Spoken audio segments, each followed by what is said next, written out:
रोटी दी ना दी, स्वान को भोजन दिया ना दिया, कौवे को भोजन दिया ना दिया, चलेगा। पर जिस दिन अमावस्या के दिन पितृपक्ष समाप्त हो, उस दिन प्रदोष काल में, प्रदोष के समय पर, प्रदोष काल में शाम के समय पर जाकर किसी भी नदी, तालाब, बावड़ी, कुआं, कहीं ना कहीं जो आपके पास में हो, वहां पर एक घी का दिया, बत्ती का मुंह दक्षिण की ओर कर कर अवश्य जला कर जाना। सारे पितृदोष समाप्त हो जाएगा, सारा पितृदोष समाप्त।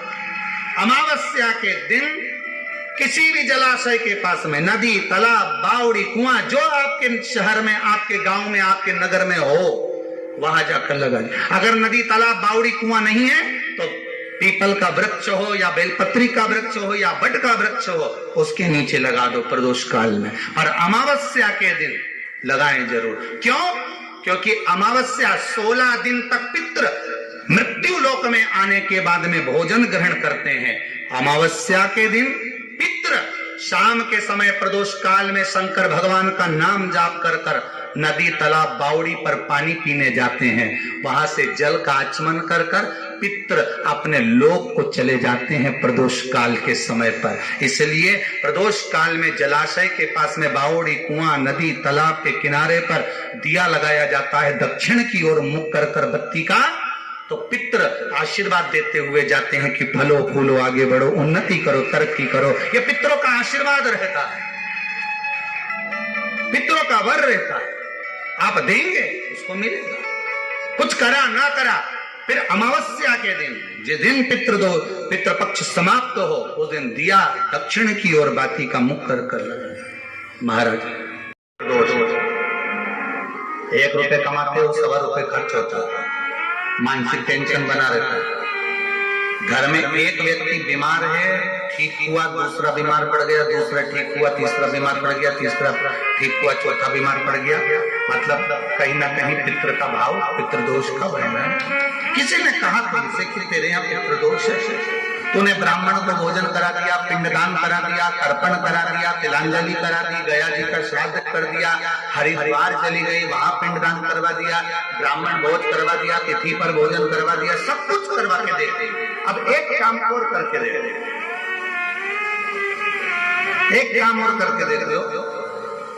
जब तुम घर में भगवान शंकर की आरती, तुम्हारे घर में शंकर जी का शिवलिंग है, भले काय का भी हो, छोटा सा, भले सियोर का कंकर शंकर हो, नर्मदा का कंकर हो, चाहे शंकर पारक के हो, पीतल के हो, स्टील के हो, लकड़ी के हो, जिसके भी हो, लोहे के हो, पाषाण के हो, जिसके भी हो, शंकर का शिवलिंग अगर हमारे घर में है और आप रोज प्रतिदिन भगवान की आरती करते हो, प्रतिदिन, और आपको लग रहा है कि मेरे यहाँ तकलीफ चल रही है, ये ठीक ही नहीं हो रही, लगभग 1.5 महीना आप कम से कम 45 दिन, 1.5 महीने के करीब में ऐसा प्रयास करना कि भगवान की आरती, शिवलिंग, शंकर भगवान के शिवलिंग की आरती करने के बाद उस दिए को भगवान के सामने मत रखो, उस दिए को उठाकर जहां तुम पानी का मटका रखते हो, हंडा रखते हो, जिससे तुम पानी पीते हो, तुम्हारे रसोई घर में जो पानी का मटका, हंडा, बाल्टी, आरओ का पानी जिस मटके में गिरता है, हंडे में गिरता है, जिसको हमारे पितरों का स्थान करते, उस स्थान पर, उस मटके के पास में, हंडे के पास में, उस बाल्टी के पास में, जहाँ रसोई घर में पानी रखते हो, उस रसोई घर में पानी जहाँ रखते हो, उसके पास में उस दिए को भगवान के सामने नहीं रखना। आरती उतारने के बाद उस दिए को ले जाके सीधे परिंडे के पास में, उस हंडे के पास में, मटके के पास में उसको रखो। केवल 1.5 महीना कर देखना। 1.5 महीने के बाद तुम्हें मालूम पड़ेगा कि हम वापस इस उन्नति की सीढ़ी पर चढ़ना प्रारंभ करती है, हमें फल मिलना है। अब तुम्हें ना कहीं जाना है, ना कहीं आना है, ना कोई खर्चा है। खर्चा है क्या? ईमानदारी से बोलो, कोई तुम्हारा लाखों का रुपया लग गया क्या? रोज आरती करते हो रोज आरती। बस आरती का नियम बना लो कि हमको पितृदोष किसी ने बोला है, हमारे घर में अशांति है, पितृदोष है, कोई कह रहा है कि तुम्हारे घर में पितृदोष है। हमने सब कुछ करके देख लिया, अब हमें ये करना है कि महादेव की आरती जब होती है तो उसकी ज्योत का दर्शन करने पर 1000 कपिला गाय के दान का पुण्य मिलता है। तो ये पुण्य हम हमारे पितरों को देते हैं, जिससे उनकी मुक्ति हो जाए और हमें आशीर्वाद प्राप्त। उस दिए को नीचे नहीं रखना, आरती उतारने के बाद आरती पूरी हो जाए तब उस दिए को ले जाकर ले जाकर उसको रखें, तो उस स्थान पर रखें जहां पितरों का स्थान, जहां पितरों का स्थान। पीपल के वृक्ष के नीचे पितरों की शांति है तो कितने चावल के दाने चढ़ते हैं? अगर कोई ब्राह्मण ने कह दिया तुम्हारे यहाँ पितृ दोष है, 1 रुपया कमाते हो, 1.25 रुपये खर्च होता है, तुम्हारे पास में पैसा टिकता नहीं, तुम्हारे यहाँ पितरों का दोष है, तो तुम एक चावल का दाना अगर आप कहे कि पीपल के वृक्ष के नीचे दिया लगाओ, पीपल के वृक्ष के नीचे आप जल चढ़ाओ, या महादेव के मंदिर में 1 लोटा जल चढ़ाओ, तो हम कहते हैं ना कि प्रदोष के दिन बेलपत्री का वृक्ष, पीपल का वृक्ष, आंवले का वृक्ष, बड़ का वृक्ष या शंकर का शिवालय,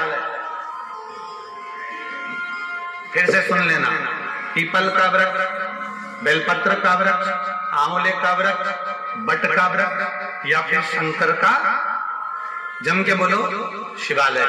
शिवालय का मतलब शंकर का मंदिर या शिव। प्रदोष के दिन अगर आपको लग रहा है कि हमारे यहाँ पितृदोष है, बहुत तकलीफ चल रही है, बहुत कोई ने कहा पितृदोष है, कोई कह रहा पितरों का तुम्हारे यहाँ ये तकलीफ है, पितरों की ये तकलीफ है, पितरों की वो तकलीफ है, पितरों की ये तकलीफ है, बार बार अगर कोई कह रहा है तो फिर आपको उसमें स्मरण करना पड़ेगा कि हम चावल के कितने दाने भगवान शंकर को समर्पित कर दें कि भोलेनाथ हमारे पितरों को तृप्त कर दें।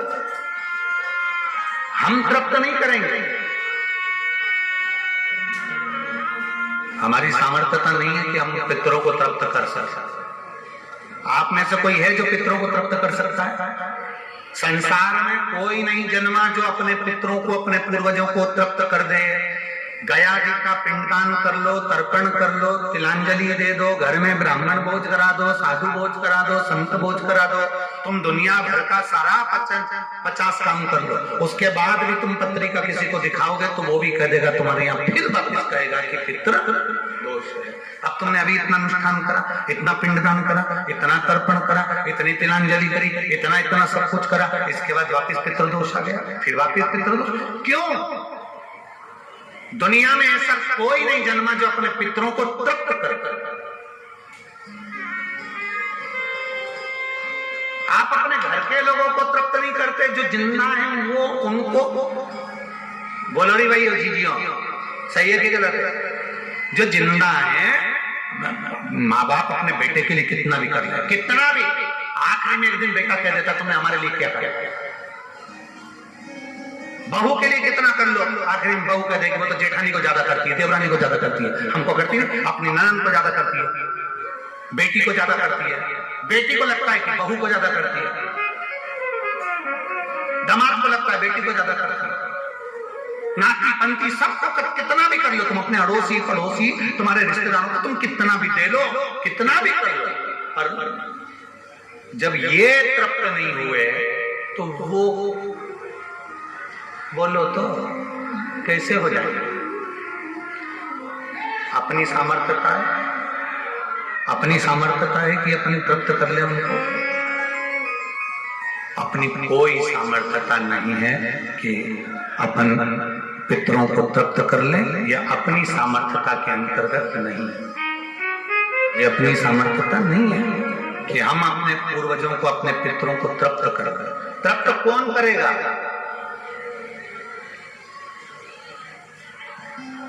जिनकी शरण में पितर है, वास्तु के देवता भगवान शंकर, काल सर्प दोष के देवता भगवान शंकर, जितने दोष होते हैं पितृ दोष के देवता भगवान शंकर, तो हम तृप्त नहीं कर सकते। अगर इनको तृप्त करेंगे तो देव अधिदेव महादेव करेंगे। आप 7 चावल के दाने, या तो पीपल, बेलपत्र, प्रेशर गला पकड़ रहा हल्का सा, पीपल, बेलपत्र,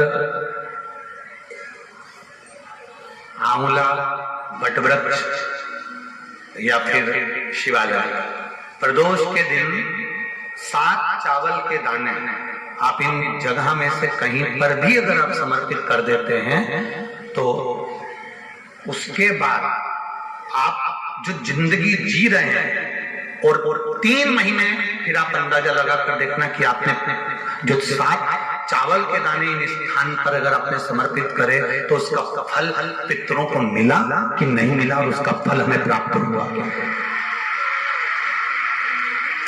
ये वो स्थान है जहां प्रदोष के दिन 7 अक्षत चावल का दाना भी हमारे पितरों को पूर्वजों को तृप्त कर देता है।